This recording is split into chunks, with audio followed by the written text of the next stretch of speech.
All right, hello everybody and welcome to our Billing Made Simple webinar. We will give folks just a moment here to log in and get connected to the webinar. So we will get started here in just about 30 seconds to a minute. But welcome, thank you so much for joining us. My name is Kelly Butler, I work in the Office of Admission. I will be hosting and monitoring the Q&A function here in Zoom. So please feel free to send us your questions. You can do that now or you can wait until we get to the Q&A portion. It's totally up to you. If it's really specific to your situation, it might be better for you to contact your admission counselor with billing questions. But for anything regarding how to access the bill, general questions, we would love to answer those. You're welcome to send specific questions as well. We'll just follow up with you after the fact if you do use your name.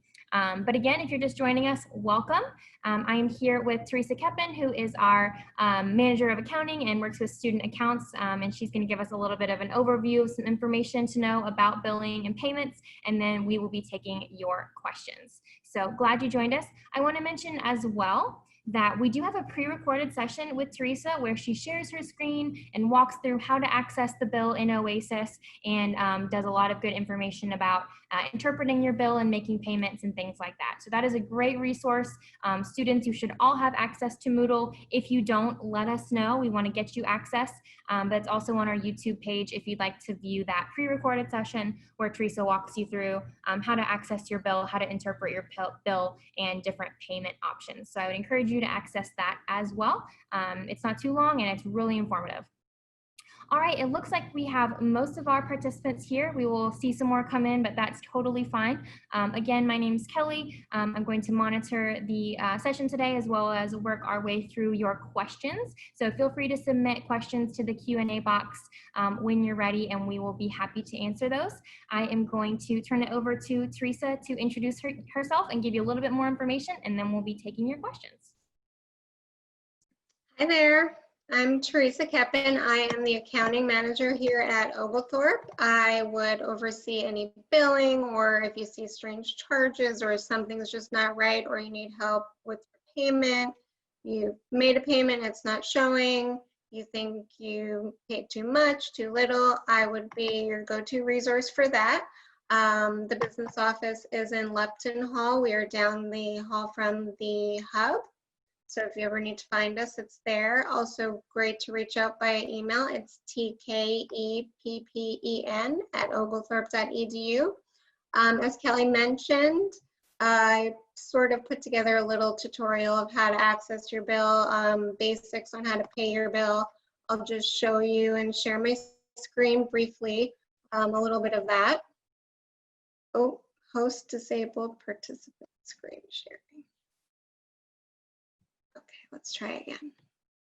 All right, so here's the website. Oglethorpe, there we go. All right, so this is the home screen for Oglethorpe. I said in the little video, but again, you can go right here and search basically anything that might be helpful to you on our website. So if you just go to billing, I like to do that. First one's great, billing and payment. So here you can either, one of two options, if you already have your bill and you just want to make a payment, you can click on here, payment options. And from this screen, you can go ahead to the online portal and it will either take you to make a payment or create a payment plan. So here would be one-time payments. You'd enter in all your good stuff, first name, last name, student ID. The drop-down menu will list the various terms you can pay.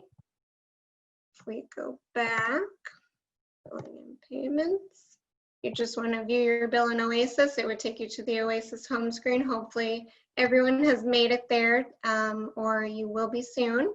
Click on login, and then here you would do your given username and password, and that will take you to a detailed printout of your bill and each term and sort of what you have going on for the term. Also, if you just want a quick access, you can always do pay.oglethorpe.edu. And this will be two options. You can either do one-time payment, which is what we just saw, or you can always enroll in a payment plan. So similar screen, but a little bit different. It'll ask you to enter your email address and create a password. And then here you would do your student ID and your last name, and it would sort of click you to your different options. We have 6, 5, and 4-month plans. All good stuff.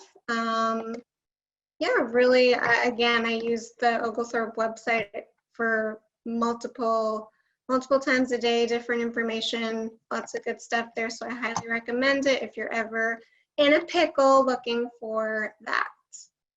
And yeah, we'll put it back to Kelly, and we are open for any questions you might have. So we already have some questions here in the Q&A function. So a couple questions already from parents about Oasis. One of our parents asks, does your child have to give you proxy access to Oasis to access the financials and make a payment? So if our parents need to go in and make payments in Oasis, how is it that they will be able to have access to the students' information in there? Yes, that is correct. The student will have to log in themselves and grant parent proxy access. And then from that point, the parent will receive a link. They will create their own account, and it is information they can use, but it's condensed, so the student can select to share only financial and whatnot, but it has to be prompted by the student, yes. Perfect. Yeah, so another parent asked the same thing. In order to set up an Oasis account as a parent, what info do we need? Email, password, and student's ID, or should we rely on the student to set up the account? So the students have the right, as Theresa was saying, to either grant parents access or not. So obviously we're perfectly happy to have parents logging in there and making payments. The student just has to initiate that process. So if any students have questions about how to do that, we can certainly help. Also, I will point out that if you did have your statement or the balance from your student and they forwarded it to you, often I email statements, multiple times throughout the year. And if you do have that and you don't necessarily need to log in, you can always go visit that one-time payment site, and you really don't need any information other than the student's name. And it is helpful if you have the student ID as well, but you wouldn't need to log in or have access to anything. So grandparent, aunt, anyone can just make a payment for your student. Okay, great.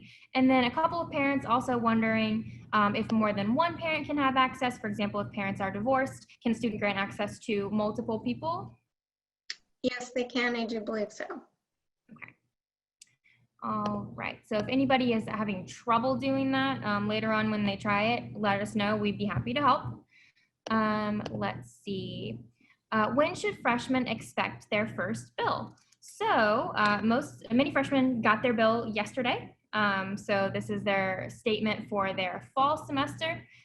We may have some recently enrolled students that don't have a bill yet because they are so newly in the system. So if they just paid their deposit, we'll be working through those, especially once we get housing assignments.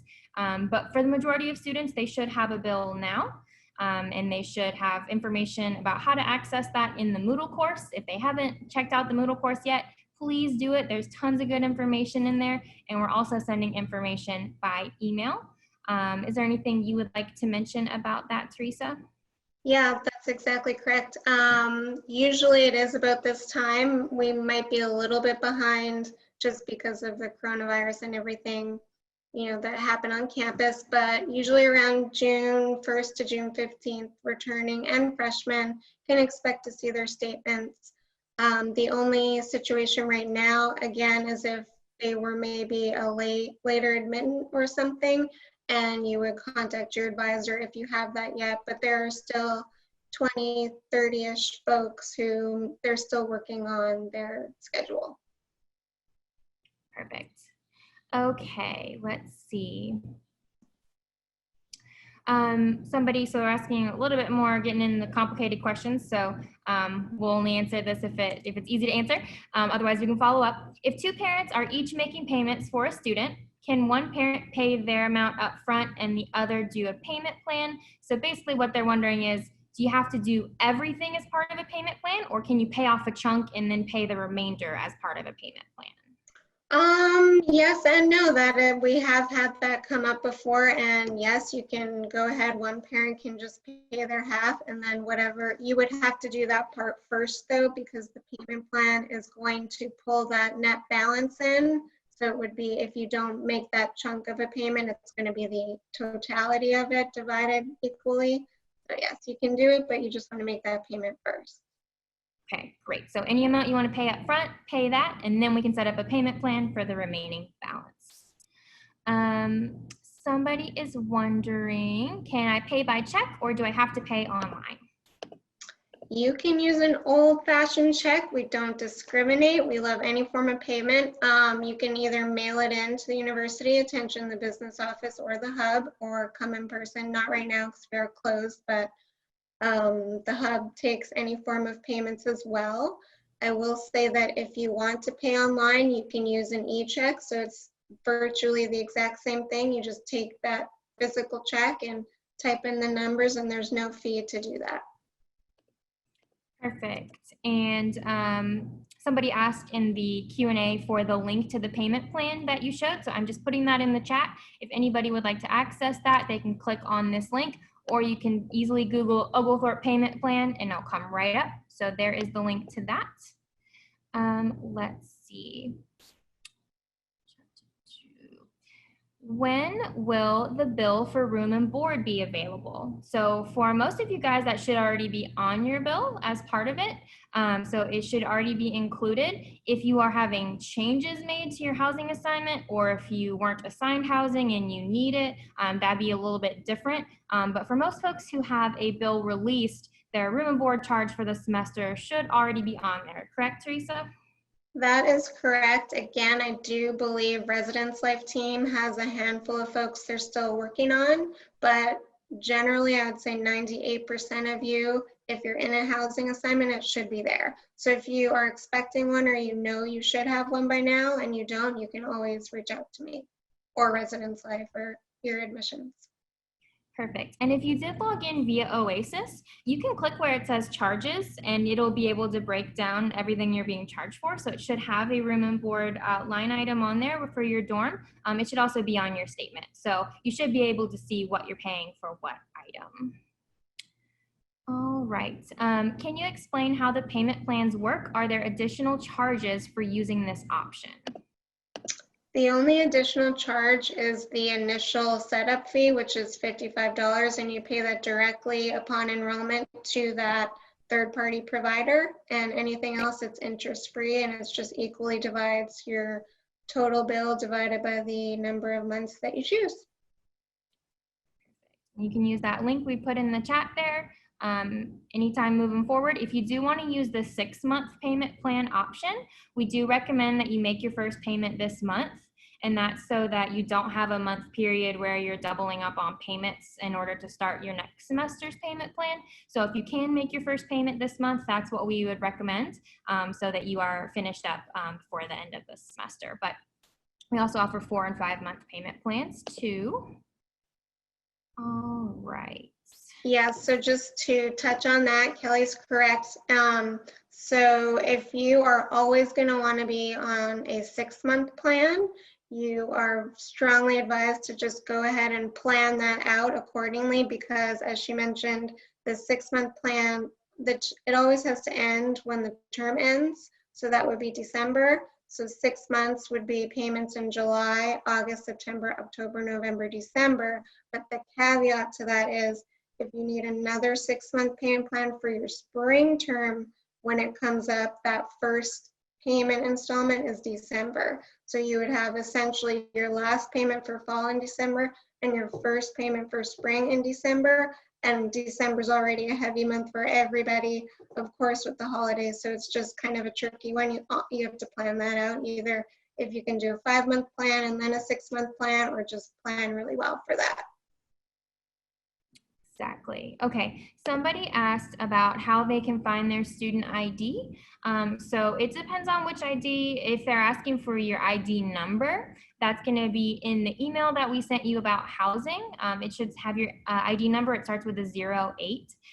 If you can't find it, or you just want to ask somebody, you can just call, text, or email your admission counselor, we can easily just find it and give it to you. So if you're not able to find it, we should be able to give it to you very easily. So otherwise, it would, in other cases, it might be your Oglethorpe ID, meaning the name you're using to log into Oasis. So like mine's K Butler 1. So that could be it as well. So it might depend on which login they're asking for, but the student ID number, either in your email or we can give it to you. Your other, your login, if they're asking for a user ID, is what comes before your Oglethorpe email. Okay, let's see here. Does the statement show a breakdown of what the original cost was minus scholarships and grants?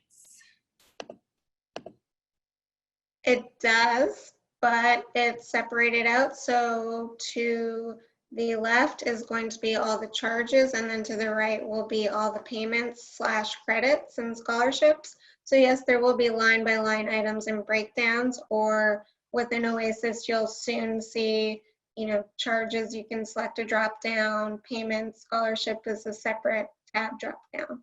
So yes, it should be separated for you.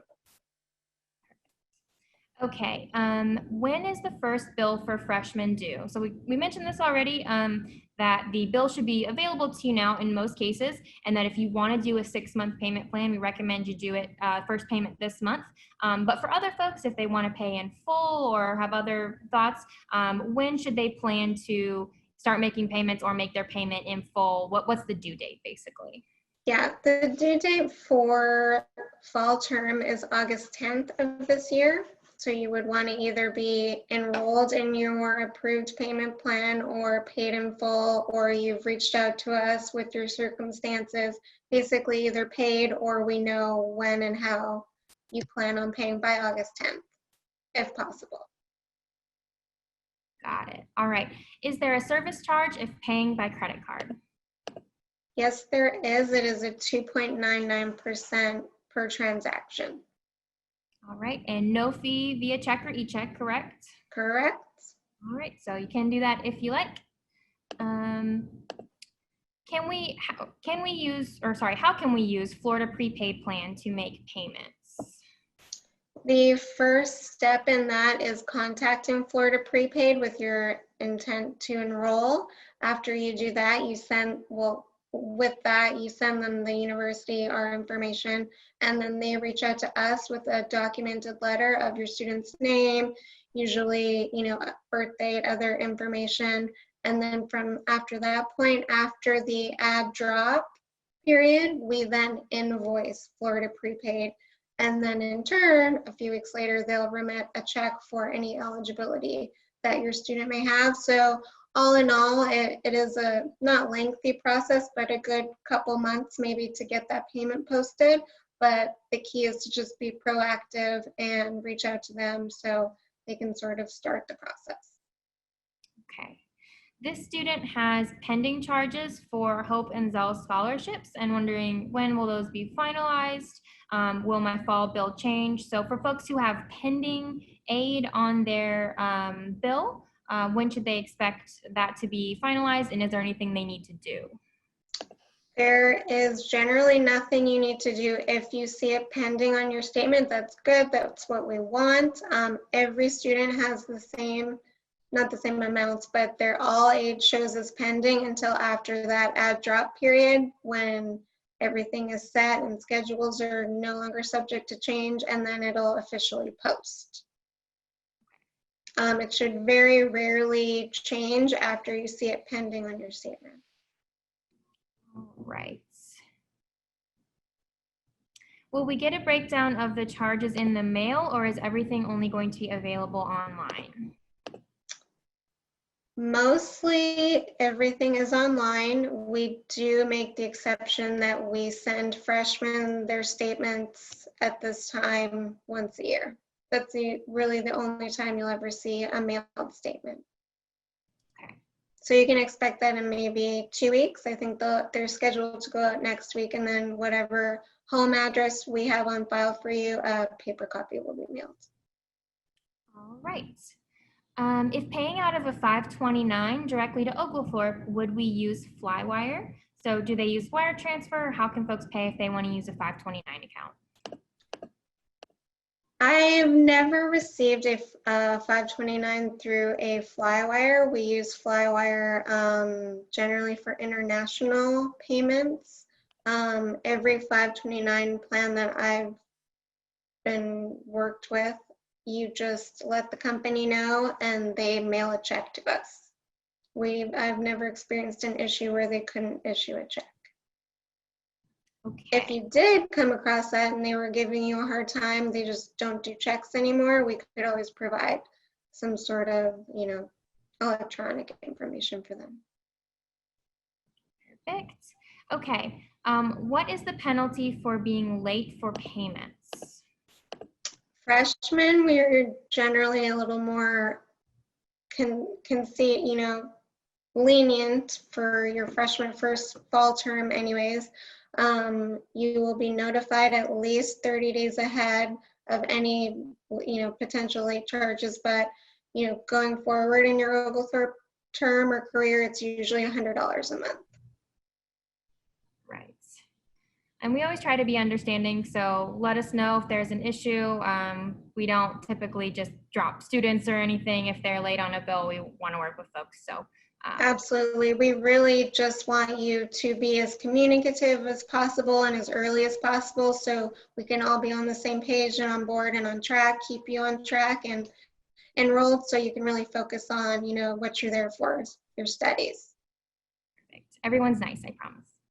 Okay, if there is, for some reason, a change in the financial aid that we receive, do we receive a different bill? There should not be a change in financial aid midterm. So if it's on there, it's 99% going to stay that way. And you wouldn't receive a new bill necessarily, but you would always, it is a real-time bill if you log into Oasis. So at any given day, if you wanted to see your most up-to-date ledger, you could log in and do so. Okay, they may be wondering about, if they sent us new grades or something like that before the year starts, that might change their aid. Would they receive a different bill in that case? Or if they're still working on their FAFSA, perhaps, maybe. We would not resend anything else to the freshmen, but again, you could either reach out or log into Oasis and we could get on the same page. Perfect. So be happy to make edits if we need to. So it will update in real time once the financial aid department makes those changes. You just might not necessarily be receiving a new paper copy or email copy. Right. Okay, somebody asked, said that their room and board was significantly different than what they saw on the website. I would send that question to your admission counselor so they can take a look at your housing assignment and your bill and figure out if there's a discrepancy and what the issue is. So can't check on that right now, but definitely have your student just send an email, text, call their admission counselor, and we can figure that out, or I'd be happy to have them reach out to you. It looks like we have your name, so we can reach out on that behalf. But if anything looks weird, we're happy to dive into it and figure out if there is an issue. All right. So the orientation deposit of $250 is due on 6/19. Is that paid the same way as tuition? Is there a third-party fee for this? Is this the amount deducted from tuition balance? So it looks like they're curious about the orientation fee listed and if there is a separate due date and if there's anything they need to know specifically about that orientation fee. There's nothing specific. There's no longer a degree completion fee. It's sort of been branched into this one overall general fee when you are a freshman. It does not have to be paid earlier or later. It's just another, charge on your statement that's due August 10th with the rest of your bill. Okay. Somebody asked, I have been out of work because of COVID. Should I amend my FAFSA? If we're getting a maximum Pell Grant, would it change anything? Maybe, maybe not if you're getting the maximum Pell Grant, but for anybody who is experiencing differences in income or expenses or work, really because of anything, but also because of COVID, you can definitely let us know and we will be happy to see if a request for review is appropriate, which would be where our financial aid team can look into your estimated family contribution and other items to see if more need-based aid may be available. So if that describes you and you are curious if you might be eligible for more aid, we definitely want to know about it. Your student can reach out to their admission counselor and we'd be happy to connect them with financial aid and see if there may be more available. If you're already receiving the max, there may not be an opportunity for more aid, but we are always happy to check. So please feel free to reach out and we would be happy to assist in that process. All right, let's see. So somebody's just following up. The orientation fee, is that separate from the deposit made previously? Yes, it is different. They kind of offset each other because your $300 deposit does go towards the fall balance where the orientation fee is. So they kind of cancel each other out. The orientation fee is a one-time fee for new students, and it's one of only 2 fees that most first-year students pay. So we do try to keep them low for you, but it's not going to be the same as the deposit. See what else. We're having quite a few questions about loans, which is great. We actually are having a webinar tomorrow at 5 p.m. with our Director of Financial Aid, Chris Summers, all about different student loan options and the different ways that they work, how you can apply for them. So if you have questions about loans, we would love for you to hop on that with us tomorrow if you can. If you can't, we'll definitely record it and make it available. And he's also done a pre-recorded session as well, just like Theresa did. That's already on our Moodle and YouTube. So if you have questions specifically about student loans, we will address those tomorrow, or you can check our pre-recorded webinar if you're curious about student loans. One thing to note is that if you have indicated to us that you plan to take your Stafford loans, our financial aid department will be reaching out to students to help them complete that process. Let's see. So somebody asked a similar question to what we already mentioned about financial aid, where if their student is still hoping to take the SAT or ACT in July to qualify for Flagship 50, would that be amended? So my understanding is as long as it's before classes starts, if you do, something changes and you do qualify, we can still make that change. I think that answers your question. We would just need to see proof of that. Is that true as far as you're aware, Theresa? As far as I'm aware, correct. Yep. That's what we're telling folks. So if the SAT, ACT does happen in July and your student is able to get the score they need to qualify, just send us those scores and we're happy to work with financial aid and billing to get that updated for you. So yeah, that's all you need to do there.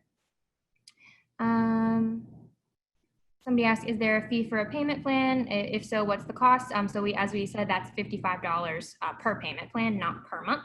And there's no interest. So it's $55 per semester that you do a payment plan. Somebody asked, how would you pay if you have a trust? I don't know if there's a one-size-fits-all answer to that, but do you have any advice for folks who want to pay using a trust? I don't. I've never had that come up, actually. I would imagine you would reach out to, who's in charge of the trustee, the account holder, account manager, and probably as simple as filling out some paperwork. But of course, there could be, more rules, what you can use it for and can't. So you'd really have to look in with your account rep. All right. Somebody has tried to log in with the proxy access that their child gave them, but they're only seeing a course calendar.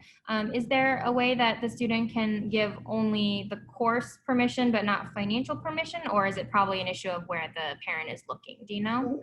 No, I mean, that's not my area, so I'm not 100% sure, but I do believe that is the case. So the student would have just granted course access and not financial access, I think is what that is. Perfect. And I know this parent, so we can definitely chat separately to make sure you get an access that you need. So we will get you all set up. Let's see. If my child has an unsubsidized loan in her aid package, what does she do to pay that amount instead of taking that loan? She also has a subsidized loan she wants to keep. So if folks want to change what they have accepted previously or what's on their bill, if they've changed their mind on that, how would they do that? I believe you can, I don't know the specifics on how much you can change, but at the original onsite, you can deny, accept, take it all, deny it all, right in Oasis. Anything after that, if you're in Oasis and those options are not available to you, just immediately just reach out to the financial aid team. I believe even by email, it's very easy for them to just turn it on or off what you do or don't want to accept. Yeah, so if you can't find the option within self-service to change the award that you're getting, it should be in there, but if it's not working for you, you can't find it, you can again reach out to your admission counselor, and we would be happy to ask financial aid to just remove the unsubsidized, but keep the subsidized.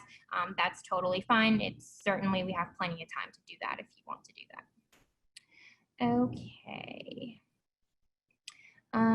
When and how do we pay for books if required? So that's really up to the student. There's lots of different ways that they can get books. They can go to our bookstore, they can order online, they can rent, they can do all kinds of different things. It depends. There's not a specific way that we're just adding prices for books to their account in this billing setting. So it does depend. I believe that if they have additional money from loans that's going to be dispersed to the student, it can go to the bookstore if they would like to spend it on books and then have any additional sent to them. Do you know anything about that, Teresa, if they choose to do that? Yeah, so like you mentioned, there's so many options these days. We don't have a, direct bookstore that, we're making any money or anything like that. We do have the tools available if you need it for the online bookstore. And as you mentioned, about 30 days before term starts, we will go through anyone who might have a surplus of aid. So you might receive, financial aid monies back after, and we get that list to the ebook store, and it's sort of a line of credit, if you will. So if you didn't have out-of-pocket cash and you couldn't just go on Amazon or eBay, wherever you want to buy books, if you didn't have that option, you could use that sort of line of credit at the ebook store and go ahead and buy your books, place your order. They send us a bill a couple weeks later into the term. So anything that you did spend at the bookstore with that financial aid credit, so to speak, would be a charge on your account. So you are paying it back. It's sort of, a loan line of credit that anything you do use will reduce that amount you would potentially get back from financial aid, and it would show as a bookstore charge on your account statement. Okay, perfect. This parent says, if one of the loans you are planning to apply for does not open until the fall term until July, is there a grace period for when payment or payment plan is needed to be set up? So I believe they're referring to the student access loan, which has been delayed until July application. I don't know when that means disbursement will be. I don't want to assume it's going to be too late or anything like that, but if somebody is waiting on a loan, how would that work for them in terms of making payments? Yeah, there's not really one right answer to that because everyone's situation and finances are so different. If you are, we would definitely recommend get in a payment plan either way. Maybe if you did a 4-month plan and then no payments due until September, that might be a good option for you. So it gives you that little cushion. So you're current because your payment's not due, but yet you do still have that time to get, approved or whatnot for that. And once you are in a payment plan, we can always change the amount. So if you logged on today and you did a 6-month plan for $10,000 evenly split, we could always reduce that down to $5,000 if you were later approved for a loan and you didn't owe that much anymore. All right, so if you're confused, not sure, just let us know and we are happy to work with you to figure out the best solution. Somebody wants to know, I'm still confused about the meal plan and how it is already in the billing and what it comes with. So that is going to be different for 2 different camps typically. So for first year students, so if you have a housing assignment, your all access meal plan is included in the housing price. That means you can go to the dining hall as much as you like. So it's all access. If you are a commuter, you likely have a commuter meal plan of $225 on there. It is a balance that is added to your student ID, and you can go and use your swipes. It costs a certain amount each time you go to the dining hall, and it's a declining balance. So when it runs out, it runs out. So that's what the meal plan is. It should already be on there for each student, depending on if they're on or off campus. So you don't have to factor additional costs in for meal plan. So I think that should answer the question. If not, you can let me know if you're still confused.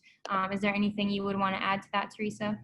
Just that there are still a handful of students that might not have either. I want to say maybe 20 or so folks. Residence Life is still working on either your housing assignment or your commuter plan.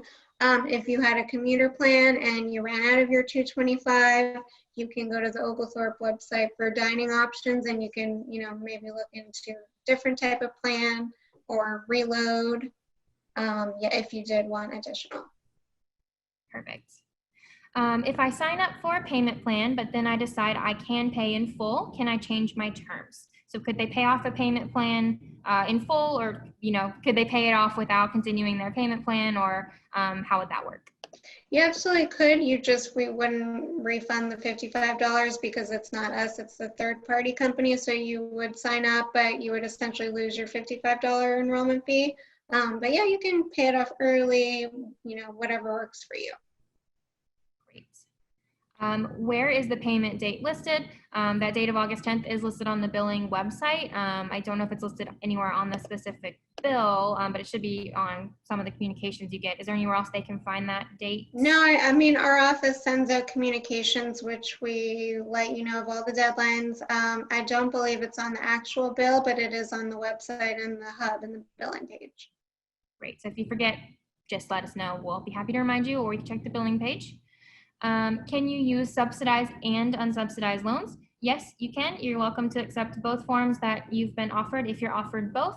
Some folks are only offered unsubsidized, but if you're offered both, you're welcome to accept both or choose one or the other. You can tune into the loans webinar tomorrow if you'd like more information, but what you qualify for should be on the financial aid award letter that you received from us, and then we can give you more information about that if you'd like, but you are welcome to accept both if you were offered both. Let's see. What else do we have here?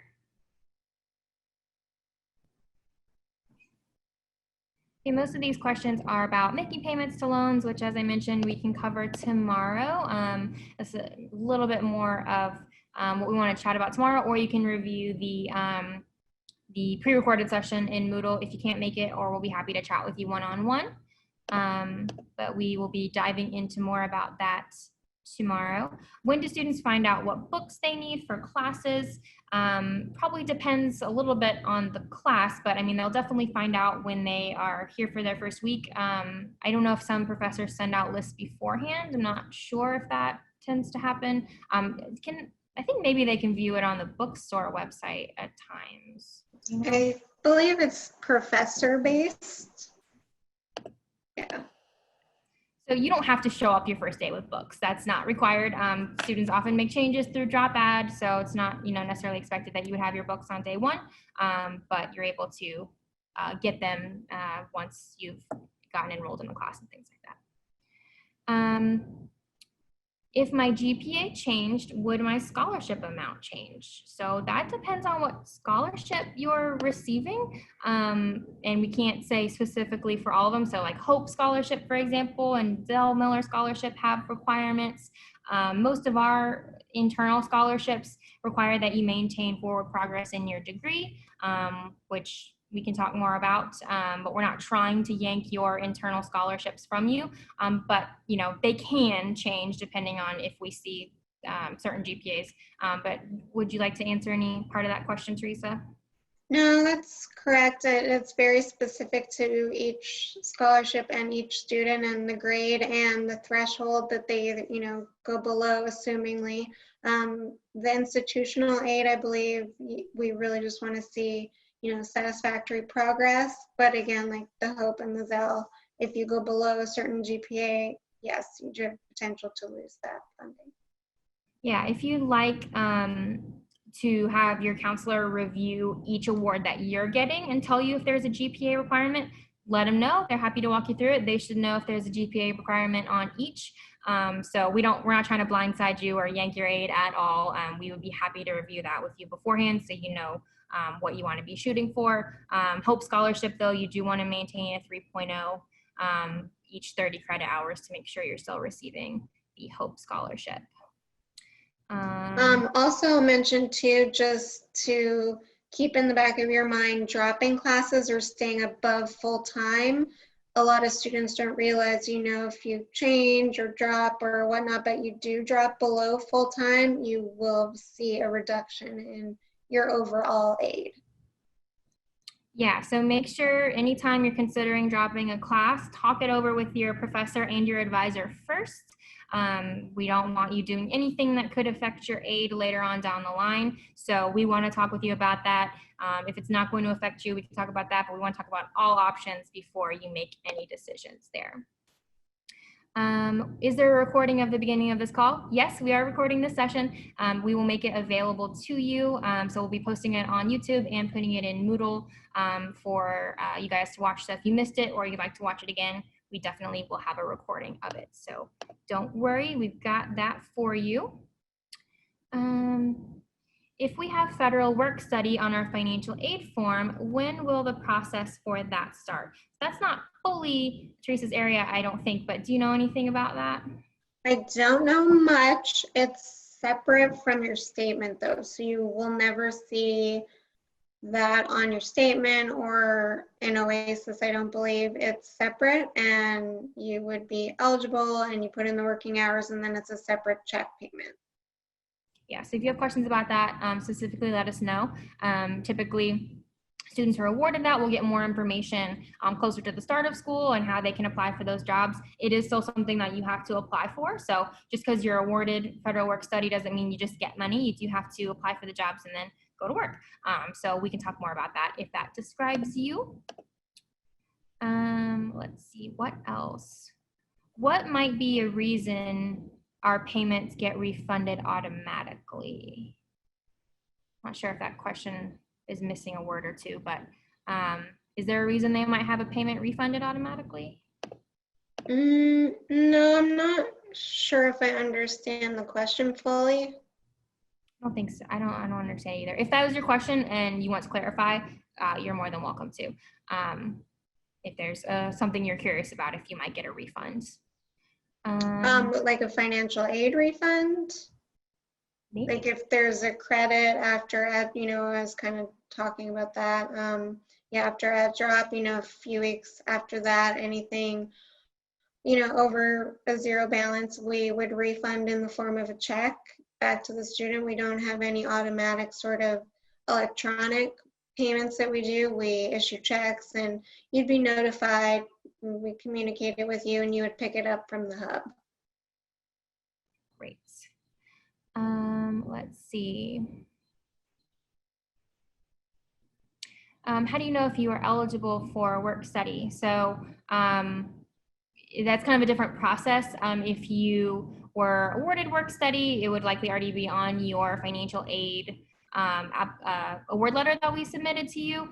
Not everybody who is eligible will be awarded work study because there are more students who are eligible than jobs available. So we don't want to promise it to every single student and then not have jobs available for them. If you're curious and you want to know more, we're happy to see if it might be an option for you. If you want to do work study, there may or may not be additional spots available at this point, but you would have had to have selected in the FAFSA that you were interested and have unmet need and be eligible for it. So it depends on the student. Let's see. If we already have a job on campus, how do we get paid? Does it go straight to the balance due or to the student directly? I'm guessing this is in regards to work study because that wouldn't happen if you were just paid separately. I believe you can choose whether you'd like it to go directly to your balance or have it be paid to you. Is that correct? No, this is sort of what I was just sort of talking about, but it is completely separate. It's your job, it's your paycheck. If you want to use your paycheck and put it towards NEG balance, that's great, but we can't just put it as credit on your account or anything like that. Okay, so if you would like to use it towards that, we can talk about that, but it's not going to go directly. Let's see. Okay, so we're getting some questions again about specific work study. That's better left to chatting with your admission counselor. We're happy to follow up. If you put your name on here, I can definitely send your question to your admission counselor so they can follow up with you. But we're not able to check on specific students right now. And then lots of questions about loans. Again, we'd love to discuss those with you tomorrow or individually. If you'd like to set up a call with your admission counselor, we can definitely chat with you about that. Yeah, let's see. Oh, if transcript has not been received by Oglethorpe, you need to track it down. So we do need your final transcript. That is correct. If we haven't gotten it yet, I would just ping your high school and ask if they've issued it or if they can resend it. We are more than happy to get them by email. So if the school emails it to admission@oglethorpe.edu, that counts as official. So that kind of helps cut down with anything getting lost in the mail or not sent to the correct office. But if they say they've sent it, we're happy to double check. But if they've mailed it, sometimes it might have gone to the wrong office or something like that. So we're definitely happy to check if they say they mailed it, but they're welcome to email it too. All right, I think that's all the questions that we have that we are able to answer today, unless anybody wants to send a question to us here real quick. If you feel that you're specific, you have specific questions about your bill or how to pay or awards that you think you're eligible for, like I said, please reach out to us. We would be happy to review your bill with you, review your financial aid award letter with you, and talk about your options. That is something that we want to do with every single student, so it is not a bother. We would love to do it with you and your family if we haven't already, or if you need another go at it. It's perfectly fine. Again, we have our loan webinar tomorrow. We'd love to have you join us, and we'll be recording that too. So if you're busy, we'd be happy to send you the recording. And we will try to follow up with any that were not answered as long as you didn't ask anonymously. Can't follow up with you then, but otherwise we would be happy to follow up with you. Is there anything else you would like parents and students to know before we head out, Teresa? No, just thanks for joining us today. Definitely look at those little videos of the website. If I can't answer your question, we can definitely find someone who can. I'd say that all around campus, somebody knows the answer, so we're definitely want to help you out. Quick email, call us, anything, and we are here. We'd love to help. Perfect. Thank you so much for helping us out. Thank you guys for attending and for asking your questions. We know this is probably can be the most stressful part, but we want to make it human and easy as possible. So please answer or ask any questions that you may have, and we are here to answer them. We hope you have a great rest of your night. Join us tomorrow at 5 if you can, and we will speak with you soon. Bye, everybody. Bye.